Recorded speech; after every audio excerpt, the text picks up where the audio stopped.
الحمدللہ وسلام علی عبادہ الذین اصطفیٰ اما بعد اعوذ باللہ من الشیطان الرجیم بسم اللہ الرحمن الرحیم والذین جاہدوا فینا لنہدینہم سبلنا وإن الله لمع المحسنين صدق الله العظيم وقال رسول الله صلى الله عليه وسلم من خاف أدلج ومن أدلج بلغ المنزل ألا إن سلعة الله الغالية ألا إن سلعة الله الجنة أو كما قال عليه الصلاة والسلام سبحانك لا علم لنا إلا ما علمتنا إنك أنت العليم الحكيم تخت الموجود تمام علماء کرام مفتیان اعظام حاضرین مجلس عزیز طلباء گرامی پیارے بچوں السلام علیکم ورحمۃ اللہ وبرکاتہ۔ رات کا تقریباً 11:30 بج گیا ہے اور ہمارا آج کا جلسہ بھی اپنے اختتامی مراحل میں ہے اور کچھ لوگ ابھی اٹھ کے جا رہے تھے تو افسوس ہو رہا تھا کہ کیا چھوڑ کے جا رہے ہیں اور ساتھ میں دل عذر بھی پیش کر رہا تھا کہ سردی بہت ہے وہ محسوس ہو رہی ہوگی اس لیے لوگ جا رہے ہیں۔ تو بہرحال میں نے تو یہ ارادہ کر لیا کہ میں بس مجمع جوڑنے کے لیے بیٹھ جاؤں، وقت بھی زیادہ ہے اور استاذ الاساتذہ حضرت مولانا تصور حسین صاحب فلاحی مدد العالی موجود ہیں، وہ انشاءاللہ تفصیلی بیان کریں گے۔ بس میری تو آپ سے درخواست ہے کہ یہ جو بھی ہم ابھی یہاں بیٹھے ہوئے ہیں یہ آپ کی محبتیں ہیں اور یہ آپ کی استقامت ہے، اور اس وقت جو منظر بن گیا ہے سب سے زیادہ اس وقت آپ کا بیٹھنا مجاہدہ ہے اور اس مجاہدے میں ہی ساری کامیابی چھپی ہے۔ اور اللہ تعالیٰ بھی قرآن کریم کے اندر فرماتا ہے وَالَّذِينَ جَاهَدُوا فِينَا لَنَهْدِيَنَّهُمْ سُبُلَنَا، کہ جو ہمارے لیے مجاہدہ اختیار کرے گا ہم اس کے سامنے سارے خیر کے دروازے کھول دیں گے اور اسے ہدایت عطا فرمائیں گے۔ ایک ہوا کا جھونکا آتا ہے اور آپ کے تن سے ٹکراتا ہے اور سانس اندر کو کھنچتی ہے اور جو سی کی آواز آتی ہے، کیا پتہ اللہ اس پر آپ کو کیا اجر عطا فرمائے، اور اللہ اگر اس سی کو قبول کر لے تو ہمارا بیڑا پار ہے۔ پرسوں رات کو میں گورکھپور میں تھا اور حضرت مولانا سفیان صاحب مدد العالی قاسمی محتمم دارالعلوم وقت موجود تھے۔ انہوں نے جو آخری روایت بخاری کا درس دیا اس میں ایک چھوٹا سا واقعہ جو ہے بیان فرمایا، وہ مجھے ابھی یاد آ گیا کہ اللہ کیسا نقطہ نواز ہے، ذرہ نواز ہے، چھوٹی چھوٹی نیکیوں پر اپنے بندوں کو بخشنے والا ہے کہ عرب نے صحراؤں میں، عرب کے علاقوں میں پانی کی ہمیشہ کمی رہتی ہے، پہلے بھی رہتی تھی اور اب بھی کسی حد تک پانی کی کمی ہے وہاں پہ، تو حاجیوں کو بڑی دشواری ہوا کرتی تھی، اور ہارون رشید کے زمانے میں جو ان کی اہلیہ تھی ملکہ زبیدہ، انہیں خیال آیا کہ اس پانی کی ضرورت کو کسی طریقے سے پورا کیا جائے، اور خوب سوچ بچار کر کے انہوں نے یہ حکم صادر کیا، اپنے انجینئروں کو بلا کر یہ آرڈر دیا کہ اگلے سال حج کا سیزن آنے سے پہلے ایک نہر بننا چاہیے جو دریائے دجلہ اور فرات سے آئے ہزاروں کلومیٹر، تقریباً 4000 کلومیٹر کی نہر بناؤ اور یہاں منا اور مزدلفہ کے میدانوں تک لاؤ تاکہ حج کرنے والوں کو پانی کی قلت درپیش نہ ہو۔ ایک سال کے اندر لاکھوں مزدوروں کو ساتھ لے کر اس نہر کو بنایا گیا اور سینکڑوں سالوں تک وہ نہر باقی رہی، اب اس میں پانی نہیں رہا۔ تو ایک بہت بڑی نیکی ملکہ زبیدہ نے کی اور یہ تک کہا کہ اگر ایک کدال مارنے کے لیے مزدور 1 سونے کی اشرفی مانگے تو وہ بھی دو، لیکن اگلا سال آنے سے پہلے حج کا موقع آنے سے پہلے وہ نہر بن کے تیار ہونا چاہیے۔ وہ نہر بن گئی، پانی آ گیا، حاجیوں کے دل سیراب ہو گئے اور اس کے بعد ایک زمانہ آیا، ملکہ زبیدہ کی وفات ہو گئی۔ اب کسی نے خواب میں پوچھا کہ ملکہ آپ کا کیا حال ہے، کیا آپ بخشی نہیں؟ اور آپ تو بخشی بخشائی ہو، آپ نے تو اتنا بڑا نیک کام کیا، حاجیوں کے لیے نہر بنوائی۔ تو ملکہ زبیدہ نے خواب میں ان سے کہا کہ نہیں، نہر تو نہ جانے کیا ہوئی، اللہ تبارک و تعالیٰ نے مجھے دوسری نیکی کی وجہ سے بخش دیا۔ ایک مرتبہ میں اپنے دسترخوان پہ بیٹھی تھی اور خادمہ نے لا کر میرے سامنے کھانا چن لیا اور مجھے بھوک بھی اس وقت محسوس ہو رہی تھی۔ میں نے نوالا کھانے کا توڑا اور کھانے والی تھی، اتنے میں مؤذن کی اذان کی صدا میرے کانوں میں پڑی، تو میں نے نوالا وہیں پہ واپس رکھا اور اپنی اوڑھنی کو ذرا درست کر لیا۔ اذان کا یہ احترام اتنا پسند آ گیا اللہ کو کہ اللہ نے مجھے بخش دیا۔ تو کیا خبر اس وقت کا کون سا مجاہدہ، واپس جاتے کے اندر آپ کو جو سردی کا احساس ہوگا اور ابھی جو احساس ہو رہا ہے، اس میں کیا اللہ عطا فرمائے گا۔ وہاں ایک اذان کی صدا کا احترام تھا، یا علماء کرام کی موجودگی کا احترام ہونا چاہیے، ہمارے صدر محترم کے خطبہ صدارت کا احترام ہونا چاہیے۔ میں دیکھ رہا ہوں کہ بہت دیر سے یہ لوگ کھڑے ہوئے ہیں، مجھے سمجھ میں نہیں آیا کہ یہ بیچارے کیوں کھڑے ہوئے ہیں۔ اللہ نے عقل سلیم عطا فرمائی ہے، وَهَدَيْنَاهُ النَّجْدَيْنِ، اور اچھے برے کی تمیز دی ہے۔ نوٹ کو پکڑو تو بتا دو کہ کھرا ہے کہ کھوٹا ہے، انسان سے ملو تو بتا دو کہ عقل مند ہے کہ بے وقوف ہے، کپڑے کو چھوؤ تو بتا دو ساٹن ہے کہ کاٹن ہے، اور زمین کو دیکھو تو بتا دو کہ بنجر ہے کہ اپجاؤ ہے۔ جب دنیا میں اتنے سمجھدار ہو تو دین میں کیسے بے وقوف ہو سکتے؟ اس لیے آپ سے درخواست ہے کہ ذرا سامنے آؤ، میدان میں آؤ۔ ابھی صدائیں لگ رہی تھی، دھجیاں اڑ رہی تھیں کفر کی اور باطل کی۔ اگر دھجیاں اڑانے والے بننا چاہتے ہو تو سیدھا سفر ہو کے یہاں میدان میں سامنے آؤ، چاہے آگ برساتے ہوا سورج ہو گرمیوں کے زمانے میں، یا ٹھنڈ کے اندر کی ہڈیوں میں گھس جانے والی ہوا ہو۔ مجاہد تو مجاہد ہوتا ہے۔ کہ خیبر کے قصے آپ نے نہیں سنے کہ صحابہ نے کیسے سردی کو برداشت کیا تھا؟ اس لیے پیچھے جو لوگ بیٹھے ہوئے ہیں پرندوں کی طرح، جیسے پرندے لائن سے بیٹھ جاتے ہیں، میں ان سے درخواست کرتا ہوں آپ بھی چند قدم آگے بڑھ جائیے، کیونکہ اب تبرک کٹنے کا وقت ہے، فصل کے لینے کا وقت ہے، بالکل آخری وقت ہے، قبولیت کی گھڑی ہے۔ اب دعا ہوگی اور ہم جتنا مل کر مجمع میں ہوں گے اتنا اللہ تبارک و تعالیٰ کی رحمت کے حقدار بنیں گے۔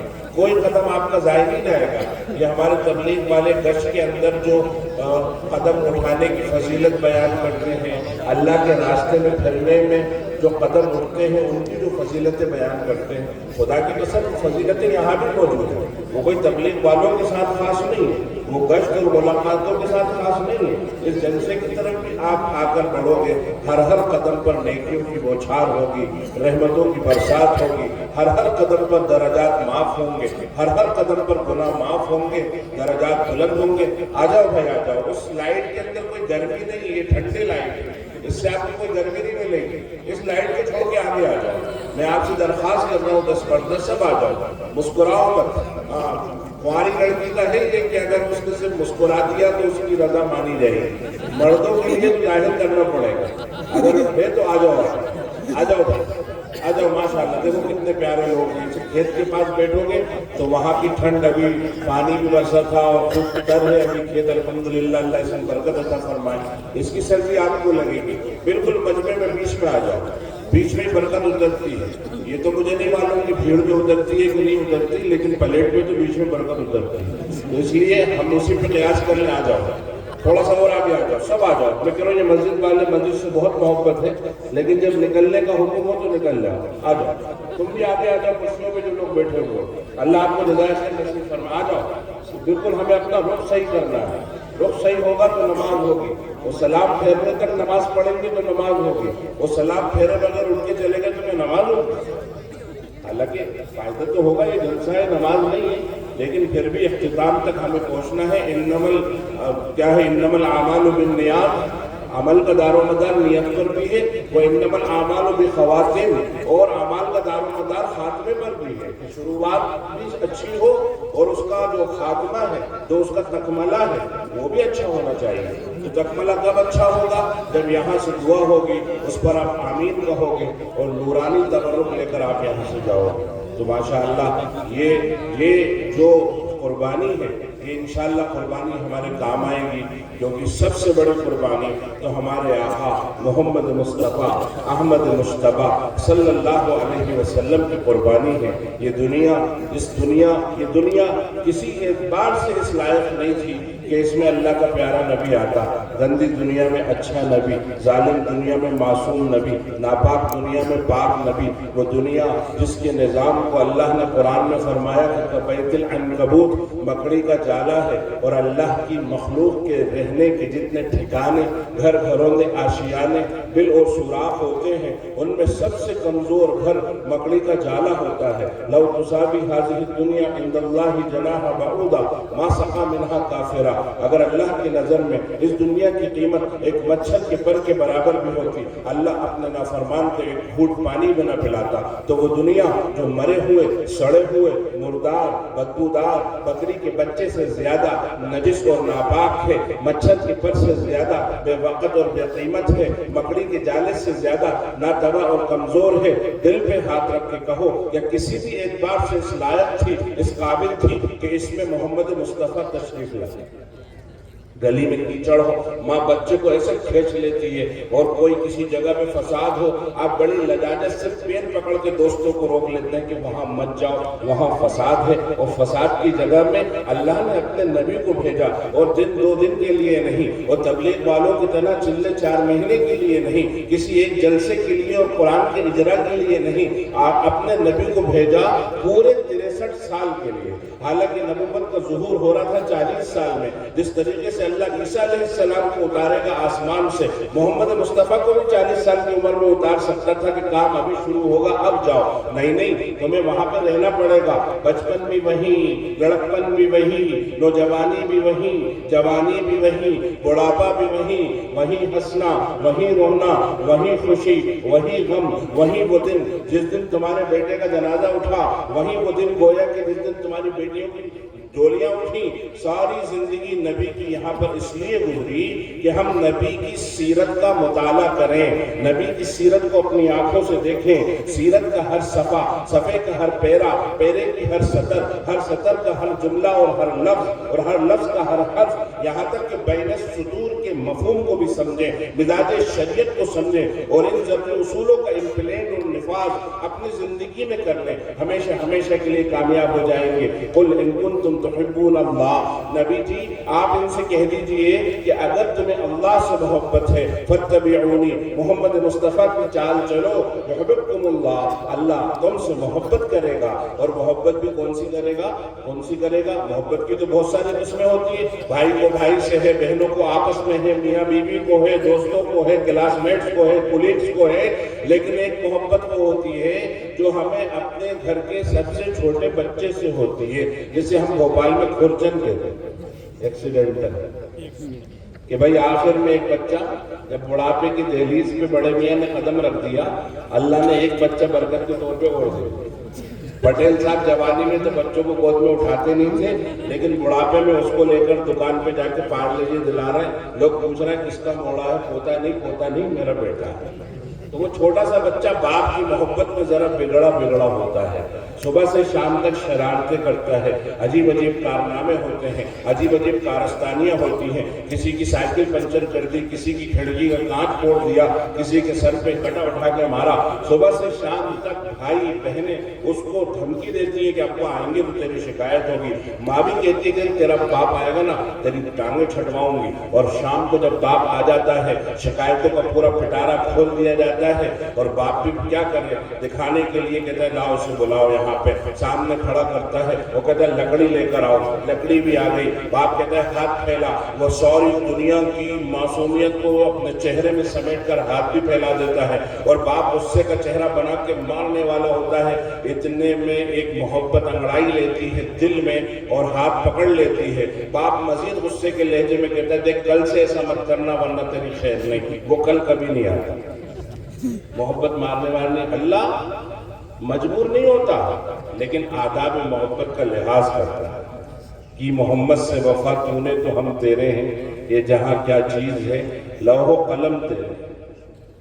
اللہ فرماتا ہے کہ ان کنتم تحبون اللہ، اگر تمہیں اللہ سے محبت ہے فاتبعونی، محمد مصطفیٰ کی سنتوں پر اپنی زندگی گزارو، یحببکم اللہ، اللہ تم سے محبت کرے گا، اور محبت بھی کیسی کرے گا؟ یغفر لکم ذنوبکم، تمہارے گناہوں کو معاف کر دے گا۔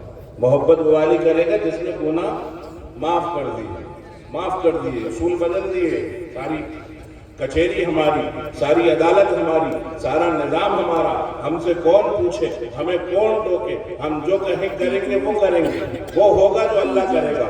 انما امرہ اذا اراد شیئا ان یقول له کن فیکون، اس کا معاملہ ایسا ہے کہ جب وہ کسی چیز کے کرنے کا ارادہ کرتا ہے تو کہتا ہے ہو جا، کن ہو جا، فیکون تو وہ ہو جاتی ہے، اور وہ کن کہنے کا بھی محتاج نہیں ہے، فعال لما یرید ہے، یہدی من یشاء یضل من یشاء یرزق من یشاء، وہ ہے وہ اللہ جس کا ارادہ ہی اس کی قدرت ہے، تو اللہ سے کون پوچھے گا؟ تو بہرحال اللہ تبارک و تعالیٰ نے ہم پر احسان کیا کہ ہمیں محمد مصطفیٰ کی امت کے اندر پیدا کیا، ہمارے نبی نے کتنا مجاہدہ ہمارے خاطر کیا، صبح سے لے کر شام تک اور رات سے لے کر پھر صبح تک، کبھی مینا کے بازاروں کے اندر اپنی چادر سمیٹے ہوئے آوازیں لگا رہے من یأوینی، ہے کوئی جو میرا ساتھ دے، ومن ینصرنی، ہے کوئی جو میری مدد کرے، حتی ابلغ رسالت ربی، یہاں تک کہ میں اپنے رب کے پیغام کو لوگوں تک پہنچا دوں، جو میرا ساتھ دے گا فلہ الجنہ، اللہ اسے جنت دے گا۔ پیچھے ابو لہب پتھر مارتا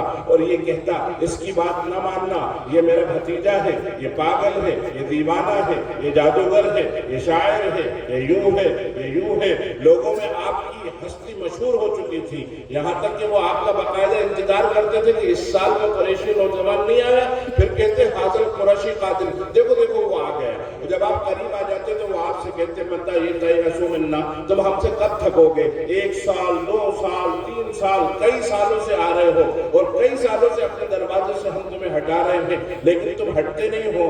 لیکن نبی کا کیا شیوا ہے؟ ہدایت نبی کی محنتوں کا مقصد ہے، جتنی قربانی آپ نے دی ہے وہ ہماری ہدایت کے لیے دی ہے۔ ابو جہل آ گیا ابو طالب کے پاس کہ ابو طالب اپنے بھتیجے کو سمجھاؤ، یہ ہمارے معبودوں کو عیب لگاتا ہے، ہمارے آبا و اجداد کو کم عقل گردانتا ہے۔